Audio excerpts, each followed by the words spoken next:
Company के प्रकार को यहाँ पर हम कंपनी अधिनियम 2013 के अंतर्गत जो रजिस्टर्ड नियम है उसके अंतर्गत देखेंगे तो यहाँ पर हम कंपनी को संयुक्त पूंजी वाली जो कंपनी होती है जिन्हें हम जॉइंट स्टॉक कंपनी कहते हैं, इनको हम यहाँ पर 3 भागों में बांटकर इसका अध्ययन करते हैं।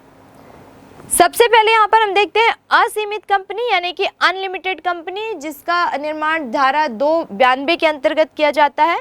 दूसरा गारंटी द्वारा सीमित company, company limited by guarantee, जिसका निर्माण धारा 221 के अनुसार होता है। और तीसरा जो इसका प्रकार है वो है अंशों द्वारा सीमित company, company limited by share, जिसका निर्माण धारा 222 के अंतर्गत होता है। अब इसके अंतर्गत भी कुछ वर्गीकरण होते हैं, जैसे हम कहें कि जो अंशों द्वारा सीमित कंपनी होती है उसको भी कुछ अलग अलग भागों में विभक्त किया जा सकता है। जैसे सबसे पहली कंपनी होती है निजी कंपनी, जिसे हम कहते हैं प्राइवेट कंपनी, धारा 28 के अंतर्गत जिसका निर्माण होता है। और दूसरी जो कंपनी है वो सार्वजनिक कंपनी है, जिन्हें हम पब्लिक कंपनी कहते हैं, और इसका निर्माण धारा 271 के अंतर्गत किया जाता है। तीसरी कंपनी की हम बात करें तो ये होती है एक व्यक्ति कंपनी, 1 पर्सन कंपनी, एक अकेला व्यक्ति भी कंपनी कहला सकता है। तो इसका जो निर्माण होता है वो धारा 262 के अंतर्गत होता है। तो ये कंपनी के प्रकार थे जिन्हें आगे हम और विस्तृत रूप में जानेंगे। तो आइए सबसे पहले देखते हैं कि निजी कंपनी क्या है। निजी कंपनी की जब हम बात करते हैं तो इसके बारे में हमको ये जान लेना जरूरी है कि निजी कंपनी जो है वो भारतीय कंपनी अधिनियम 2013 की धारा 268 के अनुसार इसकी स्थापना होती है। और यहाँ पर निजी कंपनी का अर्थ एक ऐसी कंपनी से है जिसकी चुकता या प्रदत्त अंश पूंजी जो है वो 1 लाख रुपए और या फिर इस अधिनियम के अंतर्गत जो भी निर्धारित है उन दोनों में से जो अधिक है वो हो सकती है। साथ ही हम यहाँ पर देखते हैं कि ये जो निजी कंपनियां होती है वो कुछ कार्य करती है जिन्हें हम कुछ बिंदुओं के आधार पर यहाँ जानेंगे। तो सबसे पहला इसका कार्य है कि अपने अंशों के हस्तांतरण पर ये रोक लगा देती है। जैसे हमने जाना कि अंश जो होते हैं वो हस्तांतरणीय होते हैं, अंश हस्तांतरित करके एक अंशधारी जो है वो अपने अंशों की सदस्यता को त्याग कर सकता है, किसी दूसरे को सदस्य बना सकता है। लेकिन निजी जो कंपनियां होती हैं उनके अंशों के हस्तांतरण पर प्रतिबंध होता है। दूसरा इसके बारे में हम ये कह सकते हैं कि अपने सदस्यों की अधिकतम संख्या को ये 200 तक सीमित रखती है। जैसे कि हमने पहले भी जाना कि मिनिमम 2 और मैक्सिमम जो इसके सदस्यों की संख्या होती है वो 200 तक ही सीमित हो सकती है। तीसरा हम इसके बारे में जान लें कि अपने अंशों और ऋण पत्रों को क्रय करने के लिए जनता को आमंत्रित नहीं करती है। और साथ में कम से कम 2 सदस्य होने चाहिए, इसके लिए मिनिमम स्टार्ट करने के लिए कम से कम 2 सदस्यों को होना चाहिए। साथ ही हम इसके बारे में देखते हैं कि जब इस कंपनी का नाम लिखा जाता है किसी भी प्रलेख में, किसी भी दस्तावेज में, तो नाम के आगे प्राइवेट शब्द लगाना बहुत ज़रूरी होता है। तो ये हमने निजी कंपनी के बारे में जाना।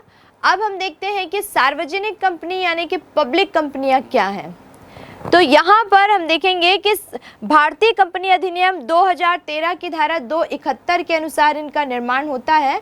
और इसके अंतर्गत ये कहा गया है कि जिसकी चुकता अंश पूंजी 5 लाख रुपए या फिर अधिनियम द्वारा निर्धारित जो पूंजी है, दोनों में से जो राशि अधिक होगी वो मानी जाएगी। और दूसरा हम इसके बारे में कह सकते हैं कि सार्वजनिक कंपनी जो होती है वो सूचीबद्ध यानी कि लिस्टेड और असूचीबद्ध यानी कि अनलिस्टेड भी हो सकती है।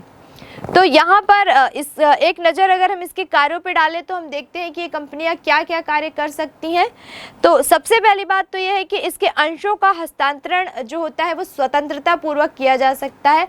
जैसे कि हमने निजी कंपनियों की दशा में देखा कि उनके अंशों के हस्तांतरण पर पूर्णतः प्रतिबंध होता है। साथ में हम देखते हैं कि अंशधारियों की संख्या कम से कम 7 होती है और अधिक से अधिक कितने भी अंशधारी हो सकते हैं। जितने लोग इस कंपनी के अंशों को खरीदेंगे वे सभी इसके अंशधारी सदस्य के रूप में आ सकते हैं। इसकी एक विशेषता ये भी है कि जनता को अंश खरीदने के लिए ये कंपनियां आमंत्रित करती हैं, अपने प्रविवरण निर्गमित करती हैं और जनता को अपने अंश अलॉट कर सकती हैं। साथ में हम ये देखते हैं कि इनमें सदस्यों का जो दायित्व होता है, उनका दायित्व जो है वो उनके द्वारा क्रय किए गए अंशों तक ही सीमित होता है। तो ये हमने जाना पब्लिक कंपनी के बारे में। अब हम देखते हैं तीसरा जो प्रकार है, एक व्यक्ति कंपनी, वन पर्सन कंपनी। तो यहाँ पर हम देखते हैं इसके बारे में कि कंपनी अधिनियम 2013 के अनुसार ये बताया गया है कि केंद्र सरकार को अधिकृत किया जाता है कि वो एक व्यक्ति कंपनी की स्थापना कर सकती है, यानी एक व्यक्ति भी अपने आप को कंपनी की तरह बताकर अब कंपनी की तरह स्थापित करके कार्य कर सकता है। दूसरा इसके बारे में हम ये कह सकते हैं कि एक व्यक्ति का मतलब जिसमें केवल एक व्यक्ति ही कंपनी का सदस्य होता है, इस बात का विशेष ध्यान रखना है। तीसरी बात इसके बारे में महत्वपूर्ण हो सकती है कि इसमें स्थापना के लिए तीसरी इसके लिए महत्वपूर्ण बात यह है कि इसकी स्थापना के लिए कानूनी आवश्यकताएं, कानूनी औपचारिकताएं जो होती हैं वो सारी पूर्ण करनी पड़ती हैं। ये जो कंपनियां होती हैं वो अंशों द्वारा और गारंटी द्वारा सीमित होती हैं। साथ ही इनकी जो न्यूनतम चुकता पूंजी होती है वो 1 लाख रुपए तक होती है। और इनके बारे में ये कहा जा सकता है कि इनका जो उद्देश्य होता है वो होता है व्यावसायिक या चैरिटेबल कंपनियां होती हैं ये। और इनमें संचालकों की जो संख्या होती है वो कम से कम 1 होनी चाहिए और ज़्यादा से ज़्यादा 15 सदस्य इसमें हो सकते हैं। निजी कंपनी और सार्वजनिक कंपनी में अंतर सदस्यों की संख्या के आधार पर। निजी कंपनी में सदस्यों की न्यूनतम संख्या 2 और अधिकतम संख्या 200 हो सकती है। भारतीय कंपनी अधिनियम 2013 की धारा 268 के अनुसार निजी कंपनी में सदस्यों की संख्या को अब 200 तक कर दिया गया है। सार्वजनिक कंपनी में सदस्यों की न्यूनतम संख्या 7 और अधिकतम संख्या निर्गमित अंशों के बराबर हो सकती है। यह कंपनी सूचीबद्ध एवं असूचीबद्ध हो सकती है। जनता को आमंत्रण के आधार पर निजी कंपनी अपने अंशों और ऋण पत्रों की बिक्री के लिए जनता को आमंत्रित नहीं कर सकती, जबकि सार्वजनिक कंपनी अपने अंशों व ऋण पत्रों की बिक्री के लिए जनता को आमंत्रित कर सकती है। अंशों के आवंटन के आधार पर निजी कंपनी समामेलन के तुरंत बाद ही अपने अंशों का आवंटन कर सकती है, जबकि सार्वजनिक कंपनी अपने अंशों का आवंटन उस समय तक नहीं कर सकती जब तक कि उसे न्यूनतम अभिदान की राशि प्राप्त न हो जाए। अंतर नियम के निर्माण के आधार पर निजी कंपनी की दशा में अंतर नियम का बनाना अनिवार्य है, जबकि सार्वजनिक कंपनी की दशा में अंतर नियम का बनाना अनिवार्य नहीं है। इसके अभाव में तालिका अ के नियम लागू होते हैं। प्रविवरण के निर्गमन के आधार पर एक निजी कंपनी को प्रविवरण अथवा स्थानापन्न प्रविवरण निर्गमित करने की आवश्यकता नहीं होती, जबकि सार्वजनिक कंपनी के लिए प्रविवरण के अभाव में स्थानापन्न प्रविवरण निर्गमित करना आवश्यक होता है। व्यापार का प्रारंभ के आधार पर निजी कंपनी समामेलन का पत्र प्राप्त होते ही अपना व्यापार प्रारंभ कर सकती है एवं ऋण लेने के अधिकार का प्रयोग कर सकती है, जबकि सार्वजनिक कंपनी समामेलन पत्र प्राप्त होने के पश्चात भी अपना व्यापार उस समय तक प्रारंभ नहीं कर सकती जब तक कि उसे व्यापार प्रारंभ करने का प्रमाण पत्र प्राप्त न हो जाए। वैधानिक सभा के आधार पर निजी कंपनी के लिए वैधानिक सभा बुलाना तथा रजिस्ट्रार के पास वैधानिक रिपोर्ट भेजना आवश्यक नहीं है, जबकि सार्वजनिक कंपनी के लिए वैधानिक सभा बुलाना और वैधानिक रिपोर्ट रजिस्ट्रार के पास भेजना अति आवश्यक है। इस वैधानिक सभा को व्यवसाय प्रारंभ करने के 6 महीने के अंदर बुलाना जरूरी है। अंशों के हस्तांतरण के आधार पर निजी कंपनी में अंशों का हस्तांतरण स्वतंत्रता पूर्वक नहीं किया जा सकता, जबकि सार्वजनिक कंपनी में अंशों के हस्तांतरण पर कोई प्रतिबंध नहीं होता। निजी कंपनी की दशा में संचालकों की संख्या न्यूनतम 2 है एवं निजी कंपनी बिना केंद्र सरकार की अनुमति के संचालकों की संख्या में वृद्धि कर सकती है, जबकि सार्वजनिक कंपनी में संचालकों की न्यूनतम संख्या 3 होती है या केंद्रीय सरकार की अनुमति से ही संचालकों की संख्या में वृद्धि कर सकेगी। संचालकों को ऋण के आधार पर निजी कंपनी में संचालकों को ऋण देने के लिए केंद्र सरकार की पूर्व अनुमति लेने की आवश्यकता नहीं है, जबकि सार्वजनिक कंपनी में संचालकों को ऋण देने के लिए केंद्र सरकार की पूर्व अनुमति लेना आवश्यक है। प्रलेख फाइल के आधार पर निजी कंपनी को रजिस्ट्रार के पास समामेलन के लिए आवेदन पत्र के साथ संचालकों की सूची, उनकी लिखित सहमति तथा उनके साथ किए गए ठहराव आदि के लिए प्रलेख भेजने की जरूरत नहीं होती, जबकि सार्वजनिक कंपनी में रजिस्ट्रार के पास समामेलन के लिए इन सभी प्रलेखों को भेजना जरूरी होता है। प्राइवेट या लिमिटेड शब्द के प्रयोग के आधार पर निजी कंपनी के लिए अपने नाम के अंत में प्राइवेट कंपनी लिखना जरूरी होता है, जबकि सार्वजनिक कंपनी के लिए नाम के अंत में केवल लिमिटेड शब्द लिखना ही पर्याप्त है। तो बच्चों, जैसे कि हमने देखा कि जब हम कंपनी संबंधी लेखे करते हैं तो कंपनी के अंतर्गत जो सबसे महत्वपूर्ण बात हमको सुनने को मिलती है वो है अंश। अंश यानी कि शेयर, जिसके बारे में हम संक्षेप में इसके अर्थ को लगभग जान चुके हैं।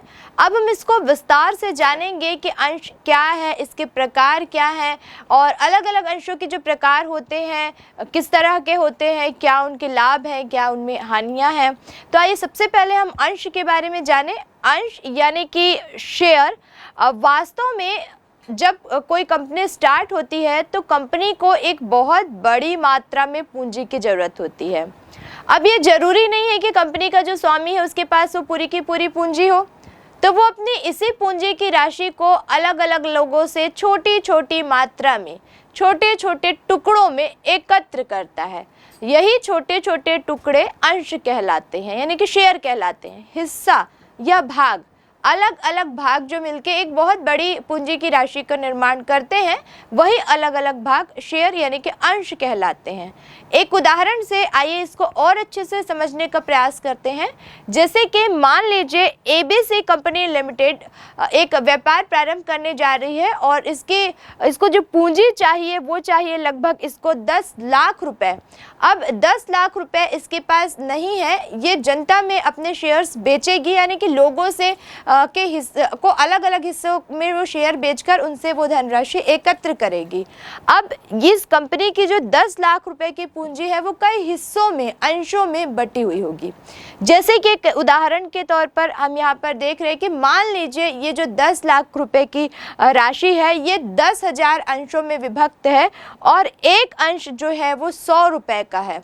तो इस प्रकार जब ये 10,000 अंश 10,000 अलग अलग लोगों, बहुत सारे लोगों में जो जितनी भी मात्रा में वो अंशों को खरीदना चाहे वो खरीद लेंगे और प्रति शेयर्स पर जब 100 रुपये प्राप्त हो जाएंगे तो कुल मिलाकर कंपनी को 10 लाख रुपए की जो पूंजी की राशि है वो उसके पास एकत्र हो जाएगी। अब अगर हम अंशों के बारे में और अच्छे से जानने की कोशिश करें कि शाब्दिक रूप में हम अंश को कैसे परिभाषित करें, तो आइए इसके लिए हम कुछ परिभाषाओं को देखते हैं। न्यायाधीश लिंडले के अनुसार पूंजी का वह अनुपातिक भाग जो हर सदस्य लेता है अंश कहलाता है। श्री SNDP योगिम के अनुसार अंश से आशय कंपनी की पूंजी में एक भाग से है। भारतीय कंपनी अधिनियम 2013 की धारा 284 के अनुसार अंश से आशय एक कंपनी को अंश पूंजी के एक भाग से है और इसमें स्कंध भी शामिल किया जाता है। तो आपने देखा कि किस प्रकार अलग अलग विद्वानों ने अंशों की अलग अलग परिभाषाएं दी है। अब आइए हम देखते हैं कि अंशों की प्रकृति क्या है, यानी कि इनकी विशेषताएं क्या है। किन विशेषताओं के आधार पर हम अंशों को और अच्छे से परिभाषित कर सकते हैं और अच्छे से समझ सकते हैं। तो सबसे पहली बात तो ये है कि हस्तांतरित करने वाली संपत्ति है, यानी कि इसकी एक महत्वपूर्ण विशेषता ये है कि इसको ट्रांसफर किया जा सकता है। मान लीजिए जैसे कि हम उदाहरण देख रहे थे कि ABC कंपनी के 10,000 शेयर हैं जो कि 100 रुपये वाले अंशों में विभक्त हैं। अब इसमें से कोई एक व्यक्ति जो है D, वो इसके 5,000 शेयर्स को खरीद लेता है, तो 5,000 अंशों की राशि तक के लिए ये उस कंपनी में अपने अंशों को खरीदता है, उस स्थिति को वो ग्रहण करता है। अब वो चाहे तो इस 5000 अंशों को किसी और अन्य व्यक्ति को बेच सकता है या हस्तांतरित कर सकता है। तो अंशों की प्रकृति हस्तांतरणीय होती है। दूसरा हम इसके बारे में कह सकते हैं कि माल की तरह है। जैसे गुड्स, वस्तु जो होता है, जिसको हम माल के बारे में जब हम उसकी परिभाषा देखते हैं तो हम देखते हैं कि वह वस्तु जिसको हम पुनः विक्रय के लिए खरीदते हैं तो वो माल कहलाती है। ठीक इसी प्रकार अंशों को भी माल माना गया है। वास्तव में देखा जाए तो वस्तु विक्रय अधिनियम 1930 के अंतर्गत इसको माल के रूप में परिभाषित किया गया है। तीसरा यहाँ पर हम देखते हैं कि इसका क्रय विक्रय भी किया जा सकता है। अब क्योंकि हस्तांतरणीय है, माल भी मान लिया गया, यानी कि इसका आसानी से क्रय विक्रय किया जा सकता है। आगे आने वाले, इसी अध्याय में आगे आने वाले वीडियोस में हम देखेंगे कि किस प्रकार अंशों को खरीदा व बेचा जाता है। इसी तरह हम देखते हैं कि इसको गिरवी भी रखा जा सकता है। जिस तरह हम अपनी अन्य संपत्तियों को गिरवी रखकर ऋण लेते हैं, इसी तरह हम अंशों को भी किसी के पास गिरवी रखकर ऋण ले सकते हैं।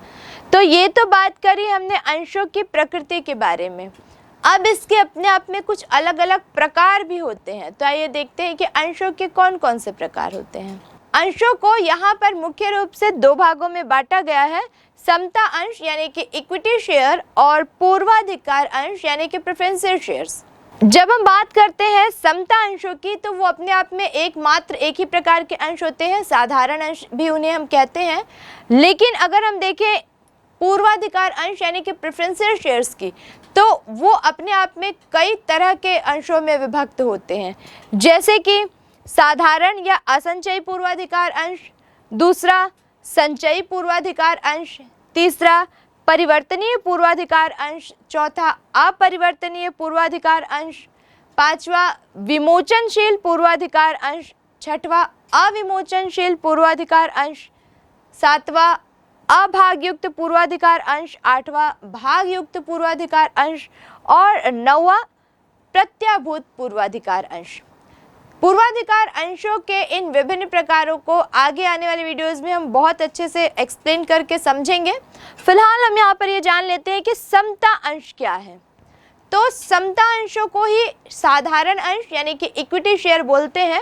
अब जैसे कि नाम से ही स्पष्ट है, ये वो अंश होते हैं जो साधारण होते हैं।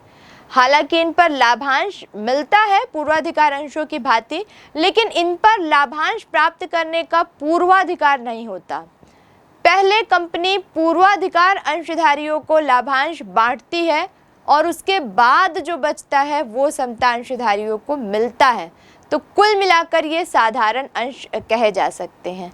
इनके अर्थ को और अच्छे से समझने के लिए आइए हम समता अंश की विशेषताओं पर एक नज़र डालें। तो समता अंश की विशेषताओं को हम देखें तो सबसे पहले इसकी विशेषता है कि इनको मत देने का अधिकार है।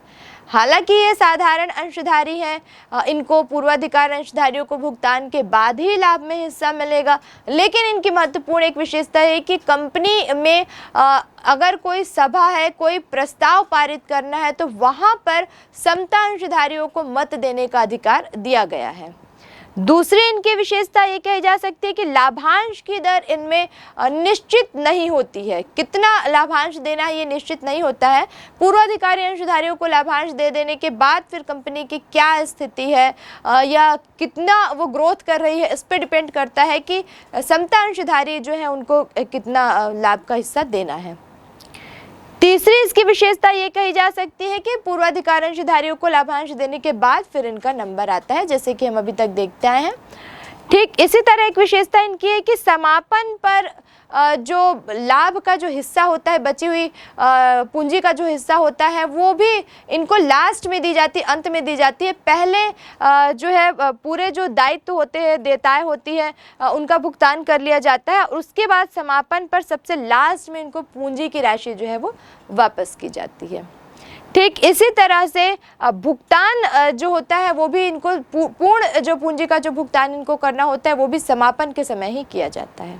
एक इनकी महत्वपूर्ण विशेषता ये भी कही जा सकती है कि अगर कंपनी को किसी दशा में लाभ होता है तो प्रतिवर्ष लाभ देना इनके लिए अनिवार्य नहीं है। डिपेंड करता है कि कंपनी की आर्थिक स्थिति कैसी है, क्या उसकी स्थिति है, उस पर डिपेंड करता है कि उनको लाभ का हिस्सा दिया जाना है या रोकना है। ठीक इसी तरह इसकी एक विशेषता ये भी है कि समता अंशधारी ही कंपनी के वास्तविक स्वामी होते हैं, क्योंकि वास्तव में हमने पहले भी देखा कि जो कंपनी का स्वामी होता है, कंपनी का जो मालिक होता है, वो कंपनी के साहसी के रूप में कार्य करता है। उसकी जो आय का जो उसका हिस्सा होता है वो एक्चुअली निश्चित नहीं होता है कि उसको कितनी आय या कितना लाभ मिलेगा, वो अन्य साधनों को बांटने के बाद ही लाभ प्राप्त करता है। तो ठीक उसी प्रकार समता अंशधारियों की भी स्थिति होती है।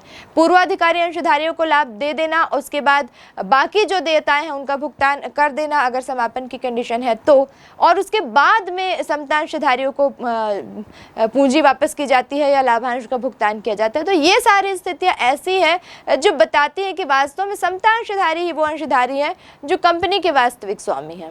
अब अगर हम बात करें कि समता अंशों के लाभ क्या हैं, हालांकि इनकी विशेषताओं को देखकर, इनकी प्रकृति को देखकर ऐसा लगता है कि पूर्वाधिकार अंशधारी जो है वो ज़्यादा अच्छे हैं, उनको ज़्यादा लाभ प्राप्त होता है, समता अंशधारियों का नंबर बाद में आता है, लेकिन अपने आप में इनके कई लाभ भी हैं। जैसे अगर हम बात करें परिपक्वता की, तो ये जो होते हैं वो परिपक्व मतलब स्थायी, इनकी जो पूंजी होती है वो स्थायी होती है। कभी भी अगर ये अचानक से मांग ले तो उनको देने के लिए कंपनी जो होती है वो बाध्य नहीं होती है।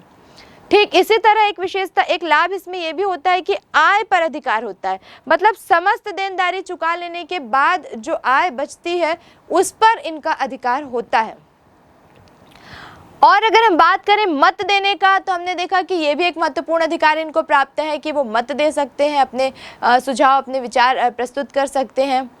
और साथ ही साथ पूंजी प्राप्ति में भी सरलता होती है, मतलब इनका जो मूल्य होता है वो अन्य देवताओं का भुगतान कर लेने के बाद लास्ट में जो बचता है वो बहुत आसानी से इनको वापस कर दिया जाता है। दूसरी तरफ अगर हम बात करें इनकी हानियों की, जहाँ एक और इनके कुछ लाभ है वहीं दूसरी इनकी कुछ हानियां भी हैं। जैसे कि हम यहाँ पर ये कह सकते हैं कि समता अंशधारी जो होते हैं वो कंपनी के संचालन में कई बार बाधा उत्पन्न करते हैं, क्योंकि इनकी जो निश्चित राशि रहती है, अंशों के हस्तांतरण में जो स्वतंत्रता रहती है वो इनको प्राप्त होती है। तो ये बार बार अपने अंशों को इधर से उधर एक दूसरे को हस्तांतरित करते रहते हैं। अब ये ऐसी प्रक्रिया हो जाती है कि कंपनी के संचालन में कहीं ना कहीं इससे बाधा पैदा हो जाती है। दूसरी हम बात करें यहाँ पर कि अंशों के निर्गमन की, तो समता अंशों के निर्गमन में इतनी सारी वैधानिक औपचारिकताएं, इतने सारे नियम कानून होते हैं कि समता अंशों के निर्गमन में कठिनाइयां आती हैं, ये इसकी एक हानि है। वैसे ही बात करते हैं लाभों की अनिश्चितता की, तो जैसे कि हमने देखा कि पूर्वाधिकार अंशधारियों को लाभांश देने के बाद जो बचता है या लेनदारों को भुगतान करने के बाद जो बचता है उसको लास्ट में फिर जो बची कुछ अमाउंट रहती है उसमें से इक्विटी शेयर होल्डर्स जो होते हैं उनको दी जाती है राशि। तो एक निश्चित दर पर जो भुगतान किया जाता है वो दर निश्चित नहीं होती, अनिश्चितता बनी रहती है। यहाँ पर ये इसको हम लाभ फैक्टर से भी देख सकते हैं, कई बार इनको पूर्वाधिकार अंशधारियों से ज़्यादा दर से लाभ भी प्राप्त होता है, लेकिन अनिश्चितता जो है वो बनी रहती है। दूसरी अगर हम बात करें लाभांश की, तो इनकी जो लाभांश की दर होती है वो पूर्वाधिकारी अंशधारियों की अपेक्षा अधिक होती है। इस कंडीशन में हम कह सकते हैं कि समता अंशधारियों के लिए तो ये लाभ की बात है, लेकिन अगर हम कंपनी के दृष्टिकोण से देखते हैं तो कहीं ना कहीं यहाँ पर कंपनी को हानि हो सकती है। अगली अगर हम बात करें सट्टेबाजी की, तो ये जो दर होती है, बाजार मूल्य जो होता है अंशों का, इस पर जो होती है लगातार घटने या बढ़ने की जो प्रवृत्ति होती है उस पर सट्टेबाजी की संभावना भी बनी रहती है। तो ये तो हमने बात कही समता अंशों की। अब अगर हम इसके दूसरे स्वरूप पर जाएं, यानी कि पूर्वाधिकार अंश, तो देखते हैं कि पूर्वाधिकार अंश क्या है। अब इसमें भी जैसे कि नाम से स्पष्ट है, और दूसरी बात, हमने जब समता अंशों के बारे में जाना तो हमने कंपेरेटिव देखा, तो हमने वहाँ पर कंपेयर करके भी देखा कि किस प्रकार वो पूर्वाधिकार अंश से भिन्न है। तो इस आधार पर हम पूर्वाधिकार अंशों को कुछ हद तक समझ गए हैं। दूसरी बात हम कहें तो ये वो अंश है जिस पर लाभांश प्राप्त करने का पूर्वाधिकार होता है, जिनको यानी कंपनी के लाभ का जो हिस्सा होता है, कंपनी के लाभ में इन अंशधारियों का जो हिस्सा होता है पहले इनको वितरित किया जाता है। पूर्वाधिकार अंशधारियों को पहले वितरित किया जाता है और बाद में जो बचता है उसके आधार पर फिर समता अंशधारियों को वो वितरित किया जाता है। अब अगर हम बात करें पूर्वाधिकारी अंशों की विशेषताओं की, इनकी प्रकृति की, तो सबसे पहली विशेषता ये आती है कि लाभांश की दर इनकी निश्चित होती है। जैसे कि हमने समता अंश की कंडीशन में देखा कि लाभांश की दर निश्चित नहीं होती, कंपनी की स्थिति पर किस तरह उसकी ग्रोथ हो रही है या डाउन हो रहा है उस पर डिपेंड करता है। लेकिन पूर्वाधिकार अंशधारियों का जो लाभांश होता है वो पहले से ही निर्धारित होता है। दूसरा, समता अंशों के पहले भुगतान। ये तो हम पहले से ही जान चुके हैं कि पहले पूर्वाधिकार अंशधारियों को भुगतान किया जाता है और उसके बाद समता अंशधारियों को भुगतान किया जाता है। तो दोनों को अगर हम कंपेयर करें तो पूर्वाधिकार अंशों के भुगतान का जो नंबर है वो पहले आता है, समता अंशधारियों के भुगतान का नंबर उसके बाद आता है। ठीक इसी तरह अगर हम बात करें मत देने के अधिकार का, तो ये एक बहुत महत्वपूर्ण बात हमको सामने दिखाई देती है कि हालांकि समता अंशधारी साधारण अंशधारी होते हैं, लेकिन फिर भी उनको कंपनी के प्रत्येक सभा में किसी भी प्रस्ताव में मत देने का अधिकार होता है। लेकिन यहाँ पर अगर हम बात करें मत देने के अधिकार की, तो पूर्वाधिकार अंशधारियों को इस तरह से मत देने का अधिकार नहीं होता है। ठीक इसी तरह अंशधारियों की आय जो है वो निश्चित और नियमित होती है, क्योंकि हमने देखा कि इन पर लाभांश की जो दर होती है वो पूर्व निश्चित होती है। तो कंपनी को कितना भी लाभ हो, कितना भी ग्रोथ करे, परसेंटेज जो पहले से निश्चित किया जा चुका है वैसा ही उतना ही प्रतिशत लाभांश उसको मिलता है। जबकि समता अंशधारियों की दशा में हमने देखा कि इनका जो लाभांश का दर होता है वो इनकी लाभांश की दर जो होती है वो अनिश्चित होती है। अगर अच्छी ग्रोथ है कंपनी की तो इनको बढ़ी हुई दर पे भी लाभांश दिया जा चुका है। जब हम इसके न्यूमेरिकल क्वेश्चन बनाते हैं तो हम देखते हैं कि जब समता अंशों की बात आती है तो वहाँ पर जिन शब्दों का प्रयोग किया जाता है वो केवल समता अंश होते हैं। लेकिन जब पूर्वाधिकारी अंशों के निर्गमन की बात आती है तो वहां पर पूर्वाधिकारी अंश के पहले निश्चित प्रतिशत दिया रहता है, जैसे कि 6% पूर्वाधिकार अंश निर्गमित किए गए। तो ये 6% पूर्वाधिकार अंश मतलब कि इन पर लाभांश की जो दर है वो पूर्व में निश्चित की जा चुकी है कि 6% लाभांश ही दिया जाएगा। तो इसको हम एक प्रॉफिट भी बोल सकते हैं, लॉस फैक्टर भी बोल सकते हैं, क्योंकि हानि हो या लाभ हो कंपनी को हर कंडीशन में उसको 6% जो है लाभांश वो उसको देना है। तो ये इसकी प्रकृति है जिसके आधार पर हम पूर्वाधिकार अंशधारियों को पूर्वाधिकार अंश के बारे में और अच्छे से समझ सकते हैं। अब आइए हम बात करते हैं कि इनके लाभ क्या हैं, पूर्वाधिकार अंशों के निर्गमन पर कंपनी को क्या लाभ है। तो एक तो हम लाभ इस कंडीशन में देख सकते हैं कि अति पूंजीकरण पर नियंत्रण होता है। पूर्वाधिकारी अंश जो होते हैं वो शोधन क्षमता पर इनके लोचशीलता बनी रहती, कम या ज़्यादा हम इनको कर सकते हैं इनके निर्गमन को। तो जब अति पूंजीकरण की जो संभावना होती है, यानी कि बहुत ज़्यादा शेयर इशू करके बहुत ज़्यादा पूंजी इकट्ठा करने की जो कंडीशन है उस पर रोक लगाई जा सकती है। दूसरा इसमें लाभ ये होता है कि विनियोग का ये श्रेष्ठ माध्यम होते हैं। अगर आप कहीं इन्वेस्ट करना चाहें तो इक्विटी शेयर्स की अपेक्षा प्रेफरेंस शेयर में इन्वेस्ट करने के लिए जो कंपनियां हैं वो सलाह देती हैं, तो इसे हम विनियोग का एक अच्छा माध्यम मान सकते हैं। वैसे ही इसका एक लाभ ये भी देखा जा सकता है कि लाभांश का पूर्वाधिकार होता है, यानी कि कोई ऐसी कंडीशन अगर बन जाए कि कंपनी की ग्रोथ ना हो या कोई अनिश्चितता अगर पैदा हो जाए तो वहाँ पर कम से कम समता अंशधारियों से तो पहले इनको लाभांश प्राप्त हो जाता है। ठीक इसी प्रकार कंपनी के समापन पर लाभ, यानी कि अगर कंपनी डिसॉल्व हो गई, समाप्त हो गई है अगर कंपनी, तो वहाँ पर जो देयताएं होती हैं उनका भुगतान कर देने के बाद इनको जो है वो लाभ का हिस्सा दे दिया जाता है। और ठीक इसी तरह से हम देखते हैं कि मंदी के समय जो कंडीशन बनती है, जो आर्थिक स्थिति बनती है कंपनियों की, वहाँ पर भी क्योंकि पूर्वाधिकार अंशधारियों को लाभांश भुगतान का पूर्वाधिकार होता है तो उस कंडीशन में भी ये पहले ही अपना लाभांश प्राप्त कर लेते हैं। तो जहां एक और पूर्वाधिकार अंशों के बहुत सारे लाभ मिलते हैं कंपनी को, वहीं दूसरी ओर बहुत सारी हानियां भी देखने को मिलती हैं। तो आइए देखते हैं कि पूर्वाधिकारी अंशों के संबंध में हानियां कौन कौन सी होती हैं। एक तो सबसे बड़ी हानि ये होती है कि स्थायी भार बन जाता है, यानी हमने देखा कि जो पूर्वाधिकारी अंशधारी होते हैं उनको अपने शेयर्स पे जो परसेंटेज होता है, लाभांश का जो प्रतिशत होता है वो पूर्व निर्धारित होता है। अब इस कंडीशन में कंपनी को ज़्यादा लाभ हो या कम लाभ हो या हानि हो, हर कंडीशन में जो भी रेट ऑफ डिविडेंड निर्धारित किया जा चुका है, लाभांश की दर जो निर्धारित की जा चुकी है, उतना लाभांश तो उनको देना ही पड़ेगा। तो कुल मिलाकर हम कह सकते हैं कि एक स्थायी भार की तरह ही हो जाते हैं। दूसरा एक लाभ ये कि समता अंशों पर जो लाभांश होता है वो इनकी वजह से कम हो जाता है, या इनकी वजह से कई बार समता अंशधारियों को हानि भी उठानी पड़ सकती है या कम लाभांश प्राप्त होता है, क्योंकि पहले पूर्वाधिकार अंशधारियों को भुगतान करना होता है। तीसरी एक हानि ये कही जा सकती है कि कंपनी पे मताधिकार का अधिकार इनको नहीं होता है। तो एक बहुत बड़ा ये कहा जा सकता है मुद्दा है कि मताधिकार का आधार नहीं होता, यानी कि कंपनी के वास्तविक सदस्य के रूप में नहीं हो पाते हैं, केवल अपना इनकी जो राशि होती है वो उसको विनियोजित करते हैं, इन्वेस्ट करते हैं।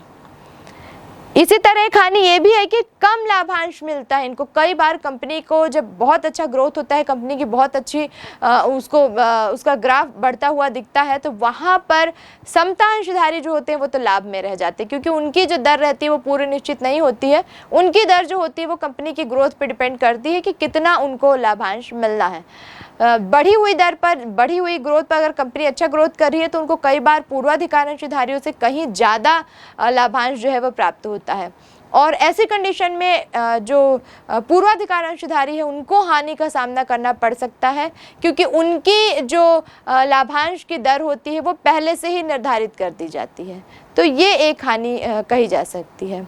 अब जैसे कि हमने बात करी पूर्वाधिकार अंशों की हानियों की, इसी तरह हम देख रहे हैं कि प्रबंध में भाग लेने का अधिकार भी इनको नहीं होता है। प्रबंध या संचालन में किसी तरह से भाग लेने का अधिकार, मत प्रस्तुत करने का अधिकार, सुझाव या राय प्रस्तुत करने का अधिकार पूर्वाधिकार अंशधारियों को नहीं दिया जाता।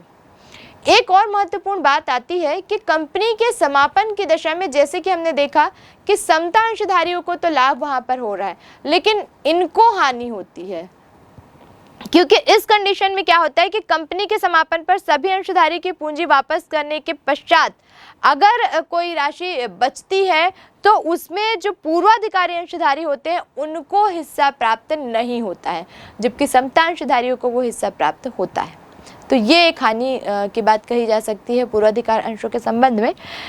अब अगर हम बात करें इनके प्रकार की, तो जैसे कि हमने प्रारंभ में ही देखा संक्षिप्त में कि 9 प्रकार इनके बताए गए हैं। आइए इसको विस्तार से जानें कि कौन कौन से प्रकार हैं। तो पूर्वाधिकार अंशों में सबसे पहला जो अंश है वो है संचयी पूर्वाधिकार अंश।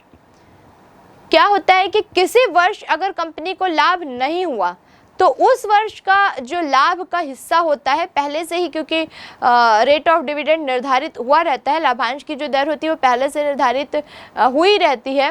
तो इस कंडीशन में अगर किसी वर्ष लाभ नहीं हुआ है तो उस वर्ष किसी पूर्वाधिकारी अंशधारी के लाभ का जो हिस्सा है वो संचित हो जाता है और आगामी वर्ष में वो जुड़कर मिलता है। तो कई पूर्वाधिकारी अंश संचयी प्रवृत्ति के होते हैं।